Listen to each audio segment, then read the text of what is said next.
एक ना एक दिवस जाणार आहे. कुणाचाही या संपूर्ण विश्वामध्ये भरोसा नाही. प्रत्येक जीव जन्माला आला आणि प्रत्येक जीव जाणार आहे. म्हणून काय करा तर अंतकालेचे मामेव. जीवनभर अजामेळ नावाचा ब्राह्मण होता.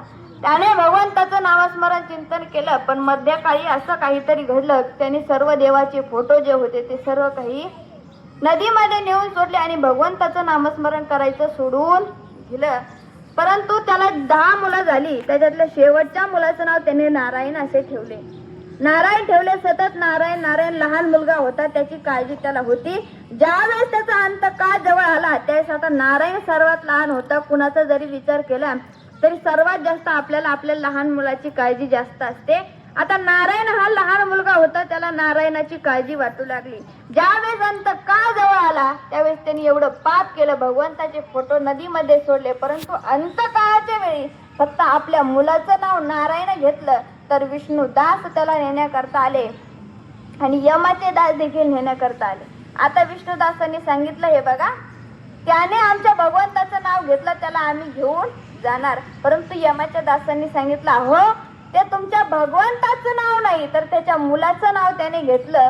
परंतु विष्णुदासांनी सांगावं, आमच्या भगवंताचं नाव नारायण आहे म्हणून त्याच्या मुलाचं नाव नारायण ठेवलं आणि त्याला आम्हीच घेऊन जाणार.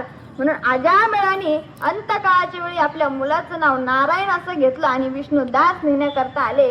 म्हणून अंतकालेच्या मामेव स्मरण मुक्त्वा कलेवरम.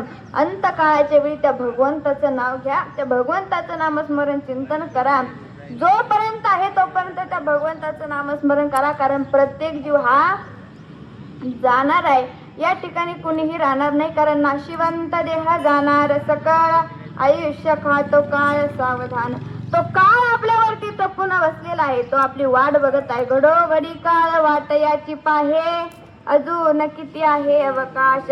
तो काळ आपली क्षणाला वाट बघत आहे, कधी घेऊन जाईल कधी घेऊन जाईल. तो टपूनच आपल्यावरती बसलेला आहे, कारण भगवंताचं वाहन असणारं गरुड आहे. त्याच्या आईला देखील मरण चुकलं नाही. गरुड देवताने विचार केला, मी भगवंताचं वाहन असणारं गरुड आहे, जर मला कोणी काही करत नसेल तर माझ्या आईला देखील कोणी काही करू शकत नाही. परंतु एक दिवस गरुडाची आई आजारी पडली. आता गरुडाची आई आजारी पडली